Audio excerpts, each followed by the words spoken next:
있는 당신 두려움은 위로하고 당당하게 걸어요. 넘어져도 괜찮아 다시 일어서면 돼 우리가 함께 하니까요.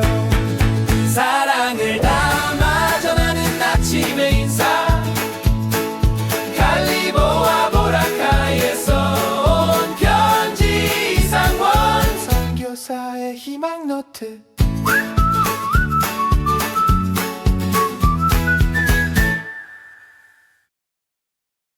자, 오늘 다뤄볼 해설은요, 바로 자녀 양육에 대한 이야기입니다. 사실 부모님들이라면 누구나 이 양육이라는 무거운 짐을 어깨에 지고 계실 텐데요. 오늘 이 내용을 통해 그 짐을 완전히 벗어던지는 아주 놀라운 패러다임의 전환을 경험하시게 될 겁니다. 성경 시편 127편을 바탕으로 한 이 통찰이 우리가 자녀를 바라보는 시선을 어떻게 근본적으로 바꿔놓는지 지금부터 바로 살펴보겠습니다. 먼저 본격적인 이야기에 앞서서 질문을 하나 드려볼게요. 오늘 아침 자녀분들 얼굴 보시면서 혹시 어떤 생각하셨나요? 아휴, 얘를 대체 어떻게 키워야 하나 하면서 막막하고 불안하셨나요? 아니면 야, 어쩜 이렇게 나랑 붕어빵일까 하면서 흐뭇하셨나요? 가끔은 내 속에서 어떻게 이런 애가 나왔지 하고 당황스러울 때도 있죠. 사실 우리는 매일 아침 이런 복잡묘한 감정들을 마주합니다. 부모라는 자리가 참 매순간 정답 없는 미로를 헤매는 것 같잖아요. 우리가 흔히 하는 실수 중 하나가 자녀를 내 삶의 연장선으로 보는 거예요. 내가 못다 이룬 꿈을 대신 이뤄줄 나의 소유물이라던가 내 성공의 증거, 심지어는 든든한 노후 대책으로 여기기도 하죠. 그런데요, 이런 세속적인 관점은 결국 부모를 지치게 만듭니다. 내가 모든 걸 완벽하게 책임져야 한다는 그 엄청난 압박감 때문이죠. 하지만 성경이 말하는 현실은 다릅니다. 우리에게 진짜 엄청난 해방감을 주는데요. 자녀는 내 소유가 아니라 하나님이 우리 가정에 잠깐 맡기신 기업이라는 겁니다. 우리는 주인이 아니라 그저 관리하는 청지기일 뿐인 거죠. 이 작은 시선의 변화가 앞으로 우리 양육의 온도를 완전히 바꿔놓을 겁니다. 여기서 정말 흥미로운 단어가 하나 나옵니다. 바로 나할라라는 히브리어인데요. 성경에서 자식을 여호와의 기업이라고 부를 때 쓰인 단어입니다. 이게 단순히 세상에서 말하는 물려받은 재산이 아니에요. 하나님께서 분배해 주신 아주 신성한 할당지를 뜻하거든요. 한번 상상해 보세요. 내 아이가 내 소유라면 아이의 실패나 미래가 전부 100% 내 책임이 되잖아요? 어깨가 얼마나 무겁겠어요. 조금만 실수해도 애 인생 망칠 것 같고 불안하죠. 그런데 아이가 하나님의 나할라라면 내 얘기가 완전히 달라집니다.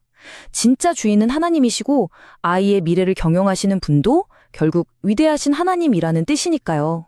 우리는 그저 매일 그분의 지혜를 구하면서 성실하게 돌보기만 하면 되는 겁니다. 정말 엄청난 안도감이 들지 않으시나요? 이런 관점은 사도 바울이 에베소서 6장 4절에서 한 말, 자녀를 노엽게 하지 말고 오직 주의 교훈과 훈계로 양육하라 하는 말씀에 진짜 의미를 기가 막히게 보여줍니다. 이 말씀이 쓰였을 때가 로마 시대잖아요. 당시 로마법에는 파테르 파밀리아스라고 해서 가장에게 절대 권력이 있었습니다. 아버지가 자식을 사고 팔 수도 있었고 생사 여탈권까지 쥐고 있었죠. 자녀를 철저하게 소유물로 본 겁니다. 그런 숨막히는 가부장제 사회에서 바울의 이 선언은요, 그야말로 파격 그 자체였습니다. 완전한 반문화적 충격이었죠. 부모더러 그 절대적인 소유권을 내려놓고 자녀를 온전히 하나님의 주권 아래 두라고 한 거니까요. 내 맘대로 통제하고 조종하는 게 아니라 대리인으로서 진짜 주인이신 하나님의 뜻을 묻는 아주 숭고한 사명으로 부모의 역할을 새롭게 정의한 겁니다. 자, 그럼 첫 번째 핵심 포인트로 남아봐 볼까요? 바로 속도가 아닌 방향에 대한 이야기입니다. 이스라엘의 지리적 배경이 되는 광야를 한번 생각해 보세요. 이 광야 같은 인생길에서 살아남는 건 달리기 속도에 달린 게 아닙니다. 광야에선 방향 한번 잘못 잡으면 그대로 길을 잃고 목숨까지 위험해지죠. 생존은 100% 올바른 방향을 잡는 데 달려 있습니다. 이걸 기가 막히게 설명해주는 히브리어 단어가 알피다르코입니다. 직역하면 그가 마땅히 행할 길이라는 뜻인데요. 하나님이 그 아이의 영혼 속에 특별하게 심어두신 고요한 무늬, 즉 아이만의 고요한 결과 은사를 뜻합니다. 나무 깎는 목수를 한번 떠올려 보세요. 아무리 뛰어난 조각가라도 나무의 자연스러운 결을 깡그리 무시하고 억지로 칼질을 해대면 어떻게 될까요? 작품은커녕 나무가 처참하게 다 쪼개지고 맙니다. 우리 아이들도 똑같아요. 세상이 말하는 빠른 성공, 남들 다 맞추는 획일적인 기준에 억지로 끼워 맞추려다 보면 아이의 그 아름다운 영혼에 금이 가고 마는 겁니다. 이어서 두 번째 주제입니다. 신앙이라는 바탕색인데요. 그럼 여기서 당연히 이런 의문이 드실 겁니다. 아니, 잔소리나 강요 없이 어떻게 그 올바른 방향을 애들한테 보여줄 수 있단 말인가? 가장 확실한 방법은 바로 신앙이라는 바탕색을 칠해주는 겁니다. 미술 용어 중에 임프리마투라라는 게 있어요. 화가들이 본격적으로 그림을 그리기 전에 캔버스 전체에 가장 먼저 칠하는 기초 바탕색이죠. 이 색이 참 신기한 게 워낙 영구적이라서 나중에 그 위에 아무리 화려한 색을 덧칠해도 아주 은은하고 따뜻하게 전체 분위기로 배어나옵니다. 자녀 양육도 이 임프리마투라를 칠하는 과정과 완벽하게 똑같습니다. 애들한테 말로만 교회 가라, 성경 좀 읽어라, 닥달하는 대신에 부모의 실제 삶을 통해 이 바탕색을 칠해주는 거예요. 삶의 위기 앞에서 쩔쩔매기보다 조용히 무릎 꿇고 기도하는 모습, 이웃을 따뜻하게 대하는 태도, 이런 일상적인 모습 말이죠. 이런 것들이 모여서 아이의 인생 전체를 굳건하게 지탱해줄 영원한 신앙의 바탕색이 됩니다. 진짜 100마디 잔소리보다 부모의 묵묵한 뒷모습 하나가 아이 영혼에는 훨씬 더 깊게 새겨지는 법이거든요. 자, 이제 세 번째 메타포로 가보겠습니다. 시위를 놓는 용기입니다. 성경 시편 127편을 보면요. 자녀를 용사의 손에 들린 화살에 비유합니다. 부모는 활을 쏘는 사수고 자녀는 관역을 향해 날아가는 화살인 셈이죠. 여러분, 화살의 본래 목적이 뭡니까? 사수 손에 가만히 쥐어져 있는 게 아니죠. 사수의 손을 딱 떠나서 관역을 향해 힘차게 날아가는 겁니다. 그런데 만약 부모가 내 불안감 때문에 혹은 애가 상처받을까봐 두려워서 화살을 내 품에 꽉 움켜쥐고 절대 안 넣어준다면 어떻게 될까요? 결국 부모의 그 센 악력 때문에 화살깃이 다 꺾이고 짓눌려서 제대로 날아오르지도 못하게 됩니다. 부모의 진짜 역할은 화살을 평생 쥐고 있는 게 아니에요. 하나님이 정해두신 정확한 관역을 향해 활시위를 팽팽하게 당기고 어깨가 끊어질 듯 아프더라도 땀방울 흘리며 기도와 인내의 시간을 거친 다음 마침내 과감하게 그 시위를 놓아버리는 겁니다. 내 손을 완전히 떠나야만 비로소 우리 아이들은 진정한 비행을 시작할 수 있습니다.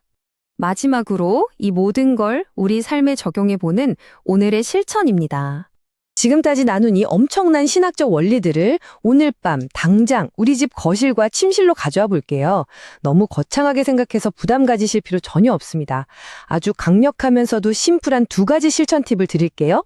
첫째는 1분 축복의 눈 맞춤입니다. 오늘 밤에 아이 잠들기 전에 곁에 가서 손 꼭 잡고 눈 따뜻하게 맞추면서 딱 이렇게 말씀해 주세요. 너는 하나님의 보물이란다. 하나님이 널 정말 사랑하셔. 이 짧은 1분이 아이 내면에 엄청난 자존감의 뿌리를 내려줍니다. 두 번째는 짧고 단순한 가정 예배입니다. 매일 하는 게 현실적으로 어렵다면 일주일에 딱 한 번이라도 좋아요. 식탁에 같이 모여 앉아서 소소한 감사 제목을 나누고 짧게 기도하는 시간을 가져보는 겁니다.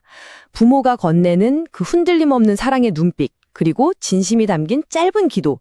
이게 나중에 아이가 거친 세상에서 길을 잃거나 실패해서 푹 주저앉았을 때 다시 자기 정체성을 찾고 훌훌 털고 일어나게 만드는 가장 강력한 이정표가 될 겁니다. 자, 이제 마무리하면서 여러분 마음에 콕 박힐 만한 도발적인 질문을 하나 던져보겠습니다. 지금 여러분 손에 쥐어진 그 화살은 도대체 어디를 향하고 있습니까? 혹시 지금 아이의 성적표나 불확실한 미래 때문에 혼자 끙끙 앓으면서 밤잠 설치며 그 무거운 짐을 다 지고 계시진 않나요? 내가 진짜 주인이신 하나님의 관역을 향해 아이를 제대로 조준하고 있는지, 아니면 내 개인적인 욕심이나 세상의 잣대라는 관역을 향해 억지로 겨누고 있는 건 아닌지 한번 조용히 돌아보셨으면 좋겠습니다. 오늘 그 무거운 걱정들, 아이를 내 맘대로 통제하고 싶은 그 마음들, 진짜 주인이신 하나님 앞에 다 내려놓으시길 바랍니다. 다시 한번 강조하지만 자녀는 내 소유물이 아닙니다. 하나님이 세우실 위대한 기업입니다. 이 흔들리지 않는 진리가 여러분의 양육 여정에 상상할 수 없는 큰 평안과 자유 그리고 담대한 용기를 불어넣어 주길 진심으로 바라면서요. 오늘 해설은 여기서 마무리하겠습니다.